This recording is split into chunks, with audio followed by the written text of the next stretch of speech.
আসসালামু আলাইকুম। স্বাগত জানাচ্ছি আন্তর্জাতিক সংবাদে। শুরুতেই সংবাদ শিরোনাম, পরে বিস্তারিত। জানিয়ে দেব, ইসরায়েলের দুটি গুরুত্বপূর্ণ স্থাপনায় হামলা চালালো ইয়েমেন। এদিকে যুদ্ধে ইরানের বিরুদ্ধে কালো জাদু প্রয়োগ করে ইসরায়েল। আরও থাকছে, সাবেক রাষ্ট্রদূতের দাবি ইরানের এক হামলায় ইসরায়েলের ৩০ জন বৈমানিক নিহত। এবং সর্বশেষ জানিয়ে দেব, ইরানের হামলা ঠেকাতে ব্যর্থ বিমান প্রতিরক্ষা বাহিনীর কমান্ডারকে সরিয়ে দিল ইসরায়েল। এতক্ষণ শুনছিলেন সংবাদ শিরোনাম, এবার বিস্তারিত। তবে তার আগে আমাদের চ্যানেলটি সাবস্ক্রাইব করুন এবং লাইক, কমেন্ট, শেয়ার করে পরবর্তী আপডেট পেতে আমাদের সাথে থাকুন।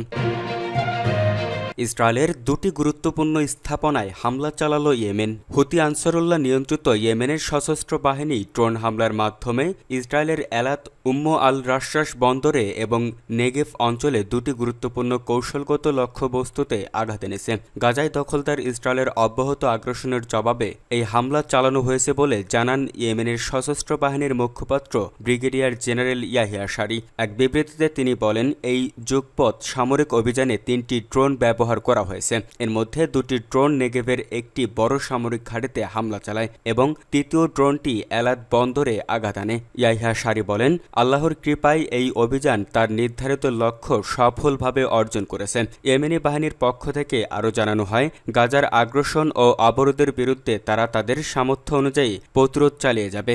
একই সঙ্গে আরব ও ইসলামী দেশগুলোর উপর যে কোনো হামলা প্রত্যাখ্যান করবে। ইয়াহিয়া সারি আরও বলেন, ইসরায়েলের আগ্রাসন বন্ধ না হওয়া পর্যন্ত এবং গাজার অবরোধ প্রত্যাহার না হওয়া পর্যন্ত ইয়েমেনি সশস্ত্র বাহিনী এই ধরনের অভিযান অব্যাহত থাকবে। এদিকে গাজায় অব্যাহত ইসরায়েলি হামলায় গত ২৪ ঘণ্টায় আরও ৬১ জন নিহত হয়েছে, যাদের মধ্যে অন্তত ২ জন ত্রাণ সংগ্রহের সময় নিহত হন। জাতিসংঘের ফিলিস্তিনি শরণার্থী সংস্থা UNRW সতর্ক করে জানিয়েছে, অবরুদ্ধ গাজায় শিশুদের মধ্যে অপুষ্টিকার হার উদ্বেগজনকভাবে বাড়ছে। যুদ্ধে ইরানের বিরুদ্ধে কালো জাদু প্রয়োগ করে ইসরায়েল।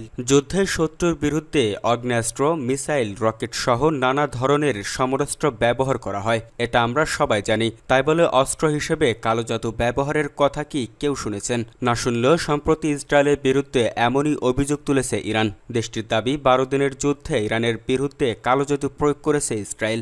গত বুধবার ইসরায়েলি গণমাধ্যম জেরুজালেম পোস্টের এক প্রতিবেদনে বলা হয়, ১২ দিনের যুদ্ধে ইরানের বিরুদ্ধে অস্ত্র হিসেবে কালো জাদু ব্যবহার করেছে ইসরায়েল। ইরানের বিপ্লবী গার্ড বাহিনী IRGC সমর্থিত গণমাধ্যম জাভানের সাবেক সম্পাদক আবদুল্লাহ গাঞ্জি এমনই মন্তব্য করেন। সামাজিক মাধ্যম এক্সরে করা এক পোস্টে আবদুল্লাহ বলেন, তেহরানের রাস্তায় হিব্রু ভাষায় লেখা কিছু কাগজ পাওয়া গেছে।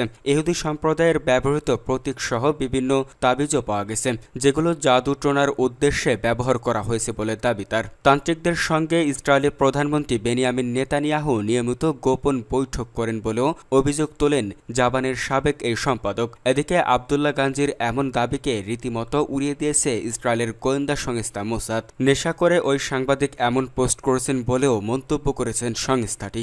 ভূতের ইমোজি দিয়ে ব্যঙ্গাত্মক অর্থে মোসাদের পোস্টটি শেয়ার করেন ইসরায়েলি রাজনীতিবিদ ওয়ালিদ গাদবান। এর আগেও গাজায় আগ্রাসন চালানোর শুরুতে ইসরায়েলের বিরুদ্ধে জাদুবিদ্যা এবং আসরীয় বিদ্যার চর্চার অভিযোগ তুলেছিলেন তিনি। সাবেক রাষ্ট্রদূতের দাবি, ইরানের এক হামলায় ইসরায়েলের ৩০ জন বৈমানিক নিহত।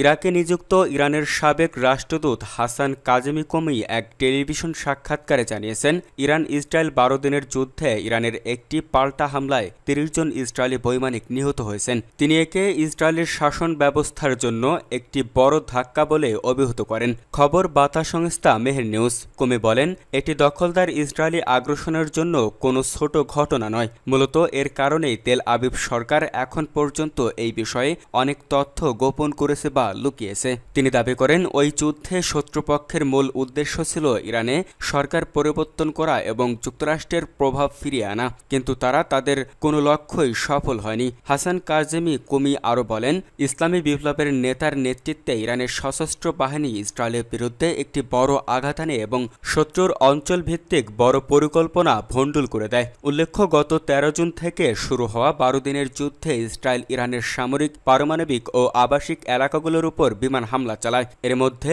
22 জুন যুক্তরাষ্ট্রে ইরানের নাতানজ, ফোর্দো ও ইস্পাহান এই 3টি পারমাণবিক স্থাপনায় হামলা চালায়। জবাবে ইরানের বিপ্লবী গার্ড বাহিনীর মহাকাশ বিভাগ অপারেশন ট্রু প্রমিস 3 এর অংশ হিসেবে ইসরায়েলের দখলকৃত শহরগুলোর উপর 22 দফা পাল্টা ক্ষেপণাস্ত্র হামলা চালায়। এছাড়া যুক্তরাষ্ট্রের হামলার জবাবে ইরানি বাহিনী কাতারে অবস্থিত আল ইদৈদ সামরিক ঘাঁটিতে, যা পশ্চিম এশিয়ায় যুক্তরাষ্ট্রের সবচেয়ে বড় ঘাঁটি, মিসাইল হামলা চালায়। এই অবস্থায় 24 জন কার্যকর হওয়া এক যুদ্ধবিরতির মাধ্যমে এই সংঘর্ষ আপাতত থেমে আছে।